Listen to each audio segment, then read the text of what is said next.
bili kong pagkain, doon na ilalagay sa paunan.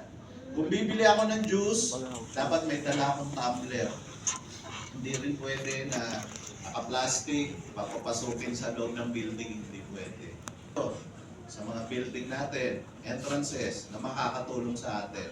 Kaya maging mabusisi tayo sa budget. Pangalawa, lahat ng empleyado inuutusan sa Executive Order number 3 na magdala ng sariling kutsara at tinidor.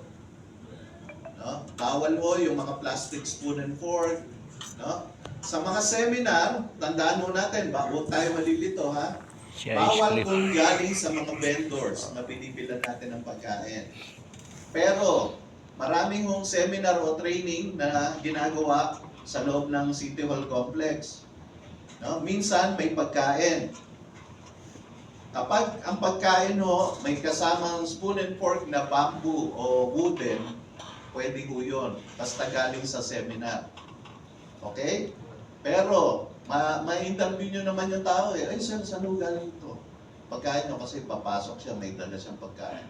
Ay, galing po ako sa seminar sa mayor's office, may food provision sila ron. Inuwi ko rito sa, diyan ko kakainin sa office ko. Pwede yon ipasok.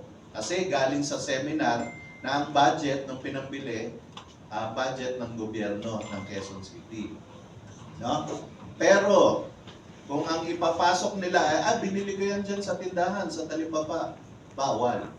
Malinaw po yun? Yes, sir. Tandaan niyo yung difference nun, ha? Kapag galing sa mga seminar, within City Hall Complex, yung bamboo o wooden, usually wooden ang ginagamit niyan eh. Hindi na namimigay ng plastic. Wooden spoon and fork, pwede nyong ipapasok sa opisina nila. Pero, kung yung plastic spoon and fork o wooden spoon and fork galing sa mga tindahan, ano ba yung mga tindahan na nabibilan natin? Talipapa? Yung talipapa daw po, this April, ililipat na doon sa Lagoon area. Yung talipapa sa East Avenue na dating gumagamit ng mga disposable at saka single-use plastic, pagdating doon, washable na ang gagamitin nila. Kasi maglalagay na po ng wash area doon na pwedeng paghugasan nila ng plato, kutsara, tinidor.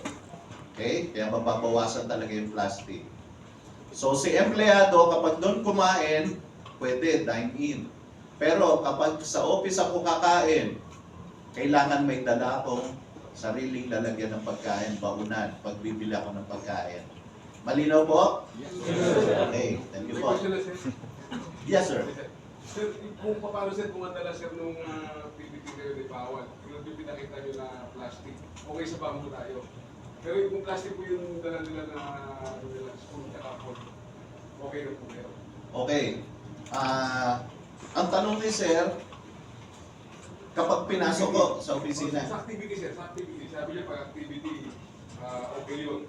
How about na kung ang dala nila may plastic, plastic cups. okay, tama yung tanong ni sir. Pag ito ang dala nila, puro bawal po yung mga yan. Bawal pa rin. Tandaan nyo po, alam na ng procurement office at saka mga